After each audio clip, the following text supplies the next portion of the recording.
So it's the day before our biggest job to date. Job I fought tooth and nail. I literally bled to win this thing. Okay. Finally win the job, win over the client, and then we get into permitting hell. Permits get revoked a few times. Ugly stuff happened. We just keep getting delayed. Finally, we get to the light at the end of the tunnel. Finally. Literally, the day before we get our permit, the day before we're going to break ground, the day before we're going to start, my superintendent quits. My only superintendent. It's a long time ago. It's probably, 8, 9 years ago now. And he quits. Just like that. No fucking reason. No good reason. He's out. Project's starting. So what the hell are we going to do? We're a much different company back then. The bench was non-existent. The bench had one superintendent on it, which is frankly dangerous. So I did what I had to do. I ran the job. I started it. I went and I took up shop inside the construction trailer on the job site. I ran the company. I ran the project. I did everything. It was miserable. It was a lot of work. It was crazy stressful. I'm sure I was letting things in the company get neglected because I was trying to do everything and trying not to fuck any of them up. And by virtue of doing that alone, I think I was doing the opposite. So I'm looking. This is back long before we could afford to hire a recruiter, even if I had wanted to. And, we're a small company. We're trying to grow, but we're scrapping and we're scraping for every morsel we can get.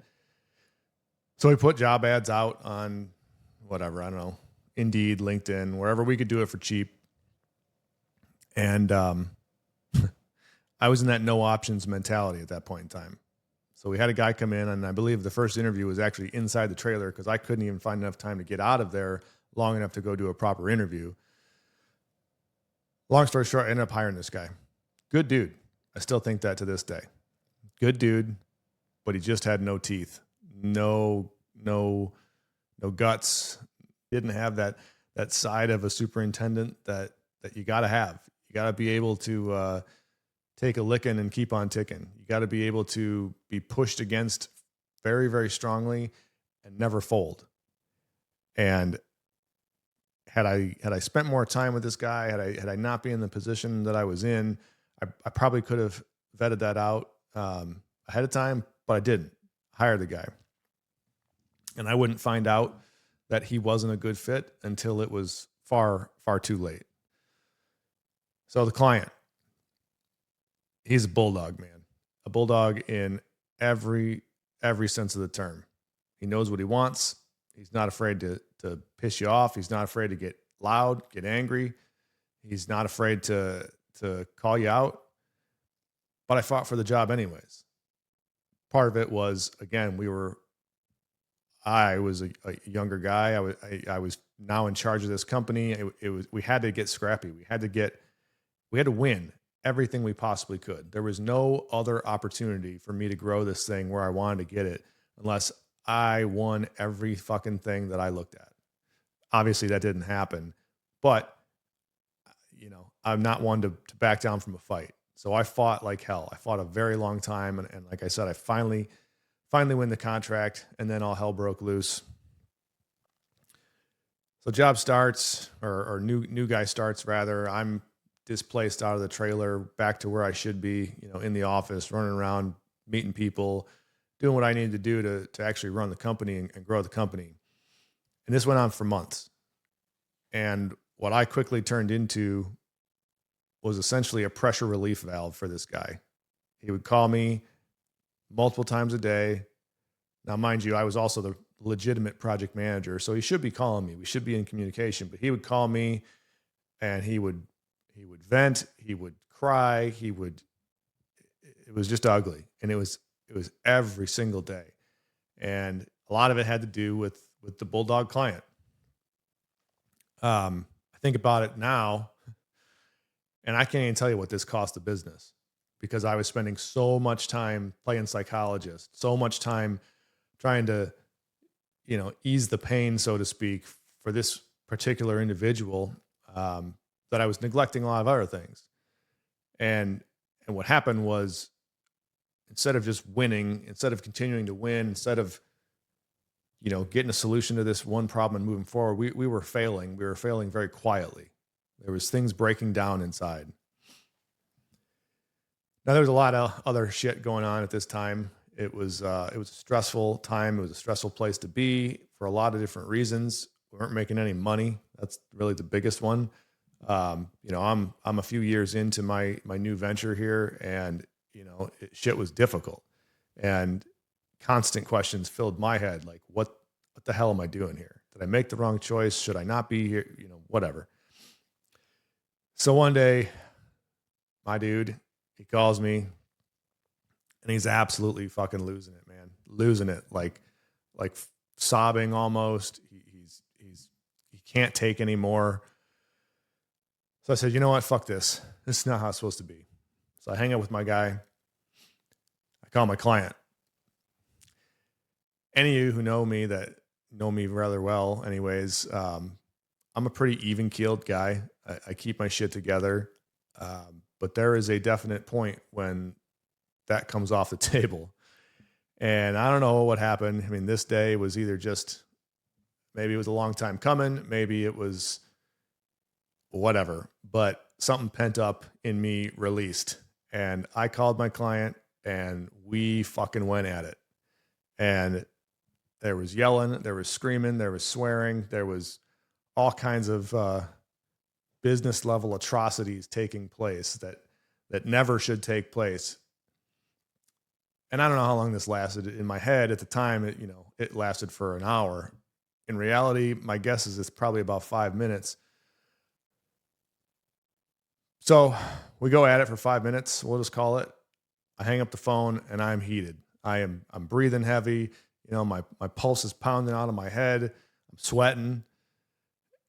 And I didn't know this at the time. I didn't know this till probably a couple days later. My office manager was so terrified of what she just witnessed that she actually called Carrie. She called my wife to tell on me and to let her know that I literally just told one of our clients to go fuck himself over and over and over again in numerous different ways. I mean, I am a master of vocabulary. I'll give myself that pat on the back.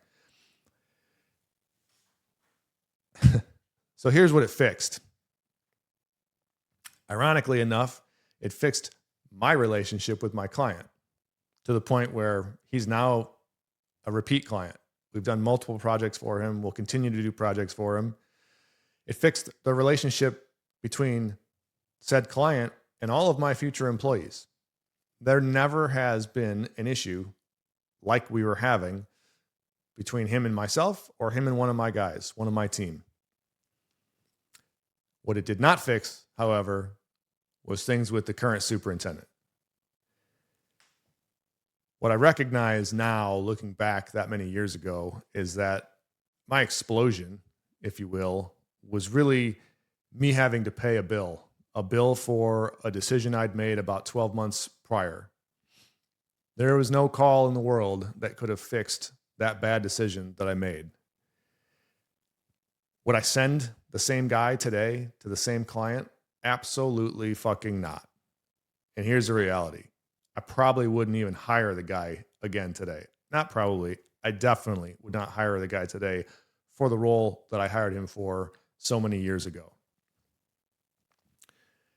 There's something to be said for matching the role to the person. And that was what I missed. And it created problems all over the place, obviously. So the loud problem, I fixed. I took it. I made the call. I yelled and screamed. I fixed that issue. It was the quiet problem that I was too fucking dumb to even recognize was actually happening. And it came with a bill. It came with a cost of 12 months, and it came at the cost of a really good man's job.